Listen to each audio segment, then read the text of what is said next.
दीपक देता है रोशनी फैलाने की प्रेरणा, फलदायी वृक्ष देता है देने की प्रेरणा, मधुबन देता है महकते रहने की प्रेरणा, महान व्यक्ति देते हैं जीवन जीने की प्रेरणा।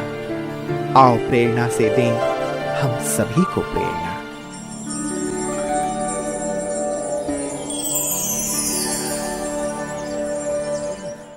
हनुमानगढ़ राजस्थान का एक मुख्य जिला है। यह शहर भट्टी राजपूतों का ऐतिहासिक शहर है और कालीबंगा सभ्यता के लिए भी प्रसिद्ध है। हनुमानगढ़ ब्रह्मा कुमारी ईश्वरीय विश्वविद्यालय की मुख्य संचालिका है आदरणीय राजयोगिनी शीला दीदी जी। शीला दीदी जी का जन्म 1957 में हरियाणा के रानिया में हुआ। आप शांत चित्त, वैराग्य वृत्ति एवं सकारात्मकता से भरपूर आत्मा है। सत्य की खोज में आपको 1973 में सिरसा हरियाणा से ईश्वरीय ज्ञान की प्राप्ति हुई। 1974 में अव्यक्त बाप दादा से ईश्वरीय मिलन मनाकर आपने तुरंत ही अपना जीवन ईश्वरीय सेवा में समर्पित किया।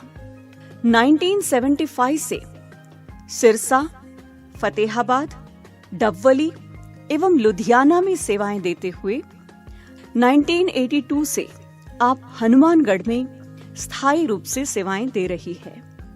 जन जन को ईश्वरीय संदेश देते हुए आपने अनेक कार्यक्रमों का आयोजन किया।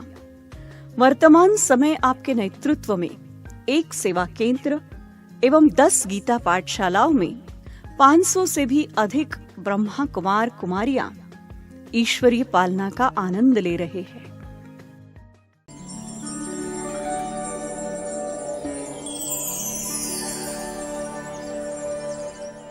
मेरे जो परिवार था वो बहुत ही संपन्न और सुसंस्कारित था, जिसके कारण मुझे अपने पर बहुत ही गर्व है कि इतना सुंदर परिवार, जो किसी भी बात में उन्होंने मेरे को दखलबाजी नहीं किया।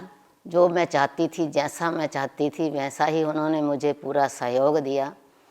तो मेरा बचपन से यही लक्ष्य था कि मैं थोड़ी अपनी पढ़ाई करके भगवान की भक्ति में, तपस्या में ही अपना जीवन दूंगी। बस मेरे अंदर एक परमात्मा को पाने की लालसा, तड़फ थी। तो उसके बाद जैसे जैसे मैं पढ़ाई की, मैंने पढ़ाई के अंदर मैंने एक बस मेरा यही लक्ष्य था कि मैंने हर क्लास में नंबर 1 लेना है। तो सचमुच पढ़ाई में भी मैं बहुत ही अपना ध्यान रख करके, पूरा एम रख करके अपने एम तक पहुंचने का मैंने लक्ष्य रखा और वास्तव में मैंने पढ़ाई बड़े दिल से की और अच्छे नंबरों से हर क्लास मैंने पास की, क्योंकि मेरा पूरा ध्यान ही परमात्मा में था। मैं साथ साथ जो मैं पढ़ाई करती थी, पढ़ाई के साथ साथ बाकी ध्यान में, बाकी समय परमात्मा में लगाती थी। या फिर अपने जीवन में जो भी घर में छोटे छोटे काम होते हैं उनको भी मैंने अच्छे दिल से सीखा, प्यार से सीखा। कोई भी ऐसा काम ना हो जो मेरे को ना आता हो, भले कढ़ाई का हो, भले बुनाई का हो, भले उसमें मैंने दरियाँ भी बुनी, मैंने अपने छोटे छोटे पंखे जैसे टोकरियाँ, जो कुछ भी हमारे से सीखा गया बचपन में, सब कुछ सीखने का प्रयास किया, जो कि मैंने देखा कि मेरी सेवाओं में भी वो बातें बहुत काम आई आगे चल कर के। घर में अगर अखंड पाठ होता था, हम भी बड़ी रुचि से सुनते थे, प्यार से, और हम ये कहते थे उनको, पाठियों को, कि हमारे को भी नाम दो। तो मैंने नाम भी लिया उनका, और भले कितनी देर मैंने जपा या कैसे भी जपा, पर आगे चल कर के मेरे को हमारे ये फर्स्ट ईयर में मेरे को ये ज्ञान मिला। तो जब ये ज्ञान मिला तो ये सिरसा में मैं पढ़ रही थी, तो मेरे को पहले दिन ही जैसे मैंने ज्ञान सुना, बस मेरे को ये लगा कि बस परमात्मा पिता तो बस ज्योति स्वरूप है, ये सही बात है। 100% परमात्मा जो है सूर्य चांद तारों से परे ब्रह्मलोक में रहता है, वही मेरा घर है, ये सारी बातें बिल्कुल सही हैं। तो जब मुझे सही लगी तो मैंने ध्यान करना शुरू किया। जैसे ही मैं घर में शाम को ध्यान में बैठती थी, रात को बैठती थी, सुबह बैठती थी, तो मेरे को थोड़े ही दिनों में 6 दिनों के बाद साक्षात्कार हुआ। मुझे ऐसे लगा कि जैसे कमरे में बिल्कुल लाल लाइट छा गई है और एक ज्योति बिंदु सामने चमक रहा है। उसकी किरणें इतनी मेरे तेज पड़ रही है मेरे मस्तक पर, मेरे शरीर पर, कि मेरे आंखों में पानी पानी आ रहा है। जैसे बहुत मुझे अच्छा लग रहा है, खुशी मिल रही है। जैसे थोड़ी देर के बाद ही मैंने देखा कि ये तो मेरा एक सपना था, मुझे दिखाई तो दिया लेकिन पता नहीं वो कौन था, कहाँ है वो। तो ऐसे संकल्प उठा, बस वो गायब हो गई बात। फिर सुबह मैंने जाकर दीदी को बताया तो दीदी ने कहा कि हाँ, कमरे में जब लाल लाइट दिखाई दी तो इसका मतलब आपको परमात्मा का साक्षात्कार हुआ। तो मेरा और भी उमंग उल्लास बढ़ गया। तो मैं बहुत ही ध्यान में एकाग्र होकर के बैठती थी जब भी मुझे दीदी बिठाते थे। तो यहाँ तक कि मेरा एक बार दिल्ली में जाना हुआ भट्ठी करने के लिए। तो वहाँ गुलजार दादी और सभी दादियाँ आई हुई थी। तो मैं गुलजार दादी से बहुत ही जैसे आकर्षित होती थी। मेरे को ऐसे लगता था बस मैं दादी से बात करूं, दादी से दृष्टि लूं, दादी के पास जाऊं। पर बीच बीच में मैं भले सेवा करती थी भट्ठी में, जैसे भंडारे की, लेकिन भंडारे में से उठ करके मैं दादी जैसे इधर उधर कहीं भी टहलते थे या पार्क में आते थे तो मैं भी दादी के पास चली जाती थी और दादी से बात करती थी, बाकायदा उनसे जैसे दृष्टि लेती थी। फिर मैं चली आती। तो लास्ट में क्या हुआ, मेरे को एक बहुत ही अच्छा अनुभव हुआ भट्ठी में कि सारी बहनें दादियों के पास जा रही थी, दृष्टि ले रही थी बाकायदा, और मैंने भी दृष्टि ली। वैसे मैंने तो दूर बैठे तो यही सोचा भी ये बहनें तो थोड़ा रो रही हैं, मैं तो नहीं रोऊंगी क्योंकि मैं तो फिर आ जाऊंगी, मेरे को तो छुट्टी मिल जाएगी, ऐसी तो कोई बात ही नहीं है। तो लेकिन जैसे ही मैं पहले दादी से दृष्टि ली, फिर दूसरे नंबर पर गुलजार दादी थे। तो जैसे ही मैंने दृष्टि ली और पता ही नहीं चला कि किस तरह से मैं भावुक हो गई एकदम। मेरे एक सिसकियाँ भर भर के जैसे मैं रोने लगी जैसे। तो दादी ने मुझे अपने गले लगाया और कहा कि कोई नहीं, मैं जल्दी बुलाएंगे आपको, ऐसी कोई बात नहीं। तो मेरे को वहाँ एक अलग सा ही अनुभव हुआ, जैसे न्यारा सा ही, अलौकिक जिसको हम कहें, कि सचमुच ऐसे लगा कि मेरे को कोई विशेष भगवान ने जो है चुना है, उसने कुछ विशेष मेरे से करवाना है, ऐसे मेरे अंदर संकल्प भी उठा। तो मेरे को बड़ी खुशी हुई। उसके बाद जैसे मैं घर वापस आई भट्ठी के बाद, फिर मेरा थोड़े ही दिनों के बाद माउंट आबू जाने का मैंने प्रोग्राम बनाया। तो जनवरी 1973 में मुझे ज्ञान मिला था और 1974 में मैं ज्ञान में मैं बाबा के पास मिलने के लिए पहुंच गई। तो जब मैं बाबा के पास मिलने के लिए गई तो मेरे गीत बहुत मैं सुनती थी बाबा के प्यार से। तो बाबा का गीत था एक, कितना मीठा है, कितना तू प्यारा है। तो मैं कहती थी बाबा मीठा कैसे है, मीठा कैसे है। तो मेरे को पहली बार ये अनुभव हुआ कि मैंने जैसे ही बाबा से दृष्टि ली, स्टेज पर गई, तो मुझे ऐसे लगा कि सचमुच बाबा तो आंखों में बहुत ही चमक है, बहुत ही प्यार है, बहुत ही मिठास है, सचमुच मीठी दृष्टि क्या है, मुझे उसका अनुभव हुआ, भासना हुई। तो मैंने माना कि मैंने पूछा तो नहीं बाबा से कुछ, लेकिन माना, महसूस किया कि वास्तव में बाबा बहुत मीठा है, मुझे भी ऐसा ही बनना है। तो मेरा भी अंदर सिर्फ यही लक्ष्य रहता था, मुझे बाप समान बनना है, बाप जैसी सेवा करनी है। तो बाबा ने भी वरदान दिया, तुम शिव शक्ति हो। तो ये शब्द मेरे अभी तक भी, मैं जब भी योग में बैठती हूँ, वैसे चलती फिरती हूँ, काम करती हूँ, मेरे अंदर गूंजते ही रहते हैं कि मैं शिव शक्ति हूँ, मैं विश्व की सेवा पर हूँ, मैं बहुत ही महान आत्मा हूँ। तो इस तरह से मुझे वो वरदान जो है इतना बल देते हैं कि मेरी स्थिति कभी भी डामाडोल नहीं होती है। भले कैसी भी कोई परिस्थिति हो सामने, कैसा भी कुछ कहे, कोई बोले ऊपर नीचे, लेकिन मेरी स्थिति सदा अचल अडोल रहती है।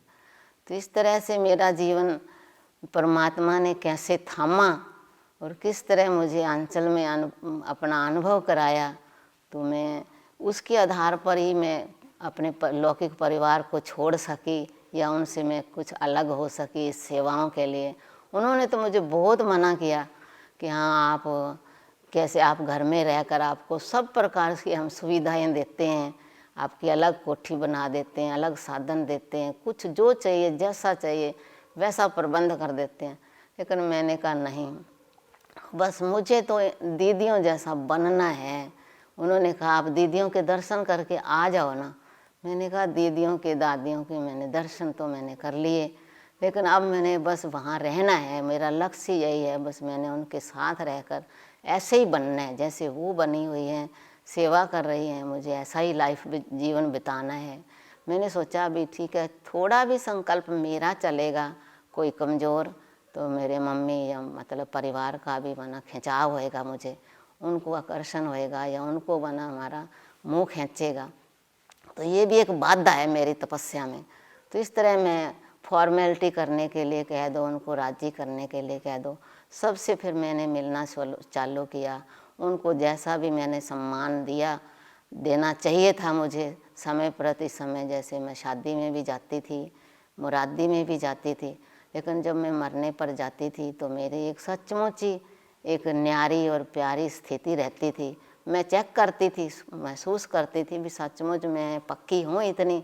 मैं जो बाबा कहता है अम्मा मरे हलवा खाओ, अब्बा मरे हलवा खाओ, तो मैंने कहा हाँ सचमुच मेरी स्थिति है, वास्तव में थी।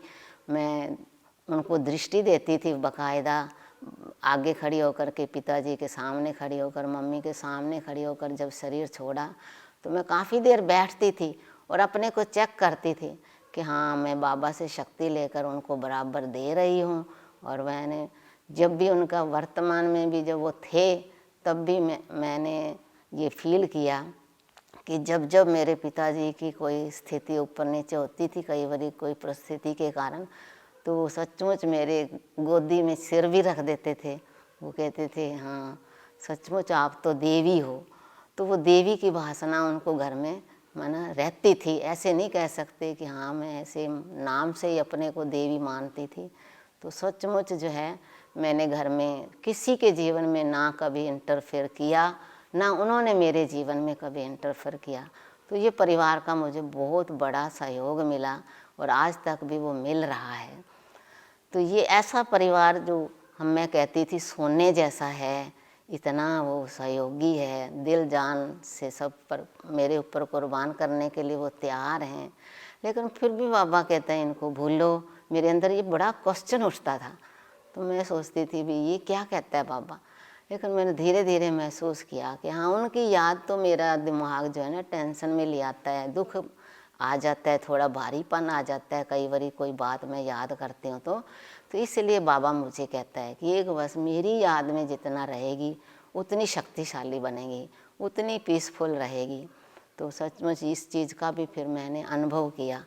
तो मैं बीच बीच में जितना भी जब मेरे को सारा दिन टाइम मिलता था मैं बैठ के योग करती थी, इतना योग करती थी, सीधी कमर बैठ के, ऐसे आँख एक पलक भी ना घूमे, मेरी पलक भी ना लगे, इतना एकाग्र होकर के मैं शुरू से योग करने की एक लालसा रखती थी।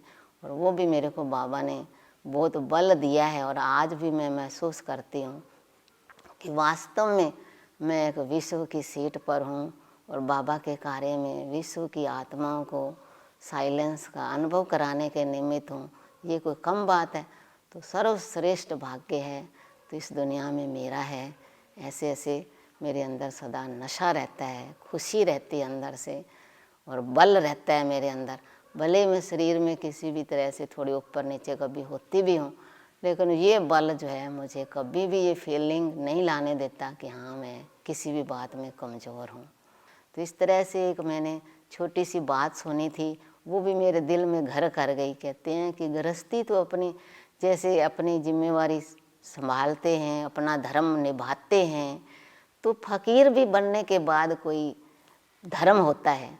वो धर्म क्या होता है, जैसे गृहस्थियों का ये धर्म होता है कि वो घर में से किसी को खाली नहीं भेजते, अपनी जान भी कुर्बान कर देंगे, अपना सब कुछ उनके ऊपर लौटा देंगे, लेकिन धर्म जरूर निभाएंगे। ऐसे मैं कहती हूँ कि हाँ मैं भगवान की बनी हूँ, या तो मैं फ़कीर बनती ना, अगर मैं बनी हूँ तो बाप जैसी मूर्त मुझे बन कर के ही दिखाना है।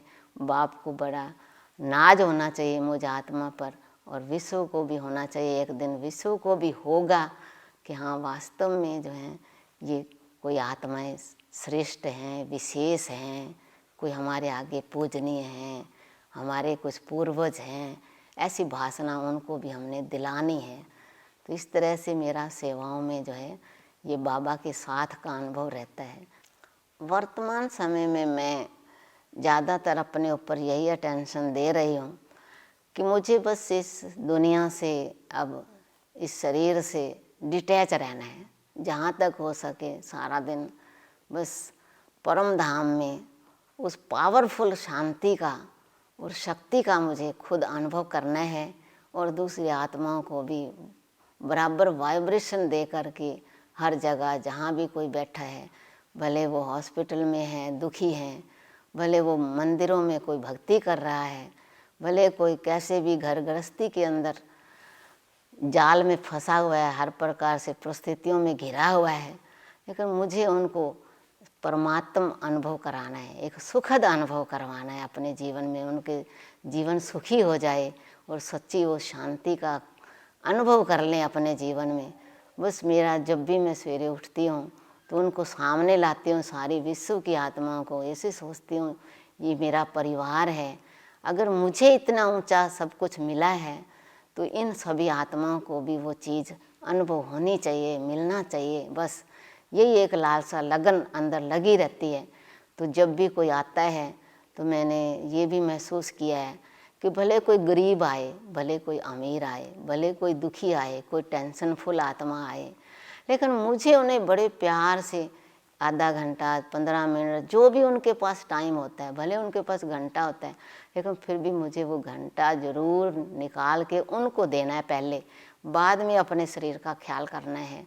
तो इस तरीके से मेरे को उनके प्रति एक जिगरी लगन रहती है कि इनका मुझे उद्धार करना है, इनको मुझे परमात्मा के नज़दीक का अनुभव कराना है, उनको वो संबंध का अनुभव कराना है, वो प्राप्ति का अनुभव कराना है, ताकि ये इस टेंशन से निकल जाएं और ये सचमुच अपने जीवन की वैल्यू को समझ जाएं। नहीं तो अपना जीवन जैसे व्यर्थ में ये हर समय अपना खो रहे हैं। तो ये समय इनका सफल होए तो ये हम ही इनके साथ देंगे जब, तब तो इनका जीवन सफल बनेगा, नहीं तो कैसे बनेगा। तो इसलिए मैंने यहाँ तक कि मैंने बचपन से ये देखा कि मैंने नोट भी किया कि भले कोई यहाँ रिक्शे वाला भी आता है, 3 व्हीलर वाला कोई सामान देने आता है, भले कोई छोटा सा काम, कोई छोटा सा थैला बाबा के यज्ञ में भंडारे में कुछ देने का काम ही करने आता है परिवार का मेंबर, भले वो माताएं ज्ञान में चलती हैं, लेकिन बच्चे को, छोटे बच्चे को भेज देती हैं, कई बारी बड़े को भी भेज देती हैं, लेकिन उनको भी मैं स्पेशल पहले बिठाऊंगी, प्यार से उनको ज्ञान दूंगी, फिर उनको भोग प्रसाद देकर भेजूंगी। ये मेरे अंदर की एक कह दो संस्कार है, एक भावना है शुभ कि हाँ इनकी ये सेवा ज़रूर मुझे करनी है। तो भले मैं कई बार मेरे खुद की खाने के लिए भी कई बार कोई चीज़ बनी होती है, मैं सोचती हूँ और बन जाएगी, कोई बात नहीं और बन जाएगी, ये बड़ी स्वाद है, इनको खिला देते हैं, इनको दे देते हैं, तो सारी उडेल देती हूँ, सारी दे देती हूँ। ऐसे लगता बड़ी खुशी मिलती है इससे, ऐसे नहीं लगता कि हाँ नहीं देने थे या कुछ नहीं, ये तो इतनी सेवा करते हैं, चलो इतनी दूर से आए हैं, टाइम निकाल के आए हैं अपनी बिजी लाइफ में से, दुनिया वाली लाइफ में से, ये कोई कम बात है। तो मैं सोचती हूँ भगवान के घर में आया है। एक बार मैंने ये सुना था गुलजार दादी में शिव बाबा जैसे आते ही हैं, लेकिन एक दिन गुलजार दादी ध्यान में गए थे और उन्होंने हमें बताया था कि ध्यान में बाबा ने मुझे ये दिखाया कि तुम कोई साधारण जगह पर नहीं रहते हो, तुम कहाँ रहते हो, भगवान के घर में रहते हो। तो भगवान के घर में कोई मेहमान आता है तो उसका कैसे वेलकम करना है, उसका कैसे स्वागत करना है। कोई इंसान के घर में भी आता है तो वो भी कितना दिल से, देखो प्यार से, सब काम छोड़ के, हर प्रकार से, कोई टेंशन भी होता है, कोई घर में लड़ाई भी होती है, तब भी वो उस टाइम खुश उनको अटेंड करते हैं। तो तुम्हें भी इस तरह से अपना खाना भी छोड़ करके, अपनी हर प्रकार से शरीर की कोई ज़रूरत भी है, अगर मान लो उस टाइम काम करना भी है तो बाद में करो आप भले, लेकिन उसको पहले बड़े प्यार से बिठाओ, और उनको अटेंड करो, उनको ज्ञान सुनाओ, उनको खाली मत भेजो। तो ये सबसे बड़ा बाबा ने दृश्य भी उनको दिखाया था कि एक स्टेज, बहुत सुंदर स्टेज सजी हुई थी, और कोई आया तो फिर बाबा ने उनको बिठाया, उनके बड़े प्यार से उनका स्वागत किया कि आप तो बहुत अच्छे बच्चे हो, आप तो भगवान के घर में आए हो, ऐसे उनको भाषणा दिलाई। तो इस तरीके से जब बाबा ऐसे चाहता है तो हम बच्चों को भी तो वैसे भावना रख कर के, वैसी अंदर इच्छा रख कर के कहो, अंदर ऐसी दूसरों के प्रति एक रहम भावना कहो, शुभ भावना कहें, ऐसी तो होनी ही चाहिए। तो इसलिए मेरे अंदर ये भावना दिन रात बनी रहती है, और मैं इसमें ही अपना समय ज़्यादा से ज़्यादा लगाकर बड़ी मेरे को खुशी मिलती है अंदर से, और तंदुरुस्ती भी मिलती है। और मैंने देखा कि मैं सारा दिन काम भी करती हूँ, जैसे भागती भी रहती हूँ, तो मेरे को 4 घंटे अगर कोई स्टेज पर बिठाओ तो मैं एकाग्र होकर के आराम से सुन लेती हूँ। जैसे कोई बड़े आते हैं, प्रवचन करते हैं, कोई भी बड़े आते हैं तो 4-4 घंटे स्टेज पर बैठना होता है, जो फंक्शन होता है, तो मैं सीधी कमर आराम से बैठी रहती हूँ। जबकि शरीर भले कोई कैसा भी कुछ गड़बड़ में भी चल रहा हो, तब भी बाबा इतनी मदद करते हैं कि मुझे लगता ही नहीं कि मुझे कुछ है भी, या कोई तकलीफ़ है, कोई दर्द है, या कुछ किसी तरह से है। तो इस तरह से बाबा का मुझे इतना, इससे बढ़कर सहयोग मैं कहती हूँ क्या मिलना चाहिए, मुझे मिल रहा है। इससे ज़्यादा मैं कुछ कह भी नहीं सकती कि बाबा मुझे कुछ चाहिए। यहाँ तक कि मैं गोली खाना पसंद नहीं करती, दवाई खाना पसंद नहीं करती। मैं बीच बीच में कभी कभी बीमार होती भी हूँ, लेकिन मैं बाबा को कहती हूँ, बाबा मुझे दवाई नहीं खानी है, आप कैसे भी मुझे ठीक कर दो। तो कोई ना कोई ऐसी साधारण सी युक्ति, घरेलू सी मतलब मिल जाती है मेरे को, और उससे मैं आराम से, बड़ी आराम से चलने लग जाती हूँ। कोई भी मेरे को दवाई की ज़रूरत नहीं पड़ती। ऐसे ठीक है, लाती हूँ दवाई, कभी क्या हुआ, छोटी सी गोली, कभी एक आध कोई भी ज़्यादा प्रॉब्लम में मैंने ली हो, वैसे मैं लेती नहीं हूँ। बस ठीक है, इंजेक्शन ज़रूर ताकत के कभी कभी लगवा लेती हूँ खुशी से भी, चलो वो तो मेरे को महसूस होता है भी, चलो जरूर शरीर को ज़रूरत है, तो वो भी कभी कभी, नहीं तो अब वो भी काफ़ी साल हो गए तो वो भी नहीं लगवाती। क्योंकि बाबा की करंट, मैं कहती बाबा है ना अविनाशी सर्जन, जब मेरे साथ, तो जब वो इतना शक्ति दे रहा है, वो सब उसने जिम्मेवारी ले ली है मेरी, तो फिर मेरे को संकल्प चलाने की क्या ज़रूरत है। तो बाबा के आगे तो कुछ भी असंभव नहीं, वो आपे चला लेगा शरीर, और लास्ट तक चलाएगा। मैं कई बार कहती भी हूँ भाई साहब से भी, मेरे को 2 रुपये आज तक ना मेरे शरीर पर लगे हैं, ना मुझे लास्ट तक चाहिए, ना मुझे बैंक बैलेंस चाहिए, ना मुझे कुछ ऐसा ख्याल उठता है कि मेरा लास्ट में कौन होएगा, क्या करेगा। लेकिन लास्ट में भगवान के बढ़ कर तो कोई होता ही नहीं है, वही संभालेगा मेरे को, और वही मेरे को साथ लेके जाएगा। उसने गारंटी दी है, जिम्मेवारी ली है, तो वो अपनी पूरी करेगा ही करेगा, उसमें तो कोई शक है ही नहीं।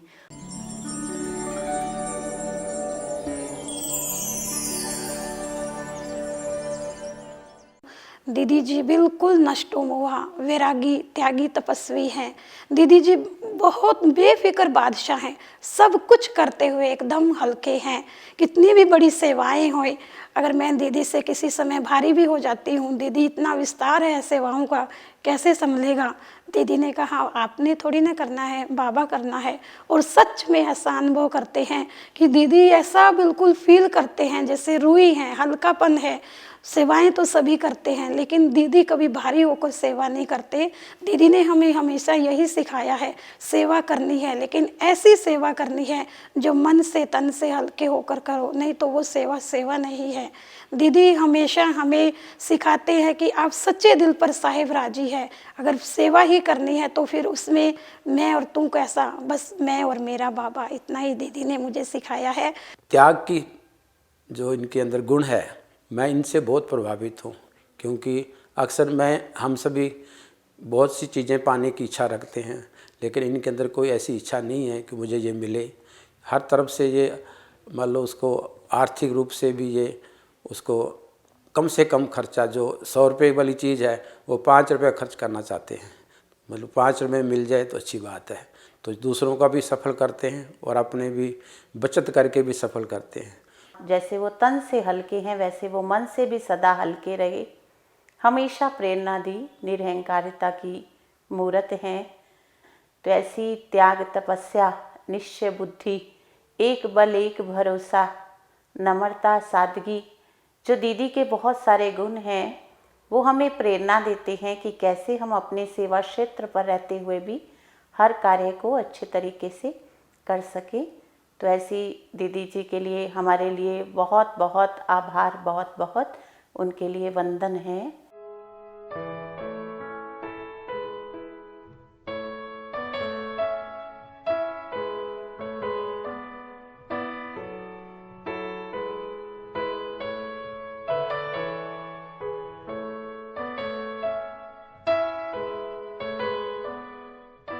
दीदी में जो मैं नोट करती हूँ वो ये है कि बहुत शांत प्रकृति की हैं और ज़्यादा बोलती नहीं हैं, बहुत कम बोलती हैं, लेकिन जो बोलती हैं वो सच में सॉलिड बोलती हैं। तो उनकी जो भाषा जो है बहुत ही शालीन है, ये बात मैंने नोट की उनमें।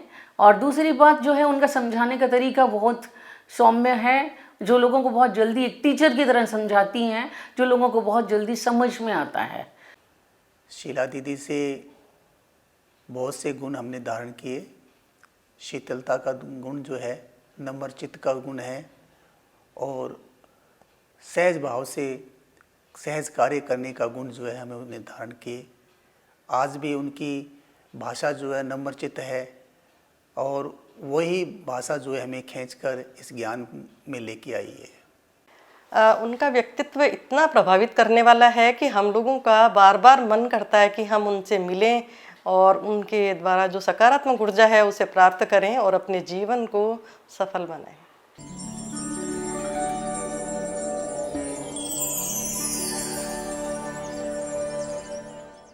प्रभु प्यार का एक तराना तुम्हें सुनाने आए हैं।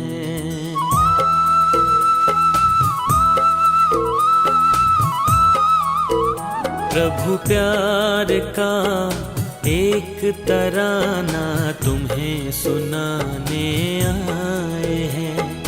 प्यार का सागर प्यार लुटाता ये बताने आए हैं। प्रभु प्यार का एक तराना तुम्हें सुनाने आए हैं।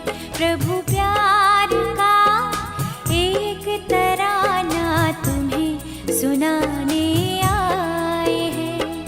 प्यार का सागर प्यार लुटाता ये बताने आए हैं। प्रभु प्यार का एक तराना तुम्हें सुनाने आए हैं। प्रभु प्यार का एक तराना तुम्हें सुनाने आए हैं।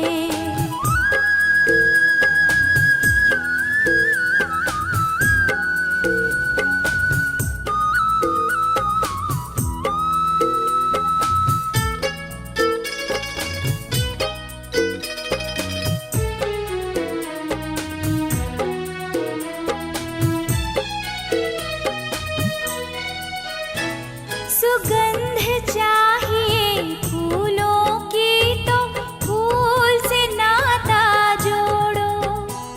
सुगंध चाहिए फूलों की तो फूल से नाता जोड़ो। परमानंद को पाना हो गर मन को प्रभु से जोड़ो। परमानंद को पाना हो गर मन को प्रभु से जोड़ो।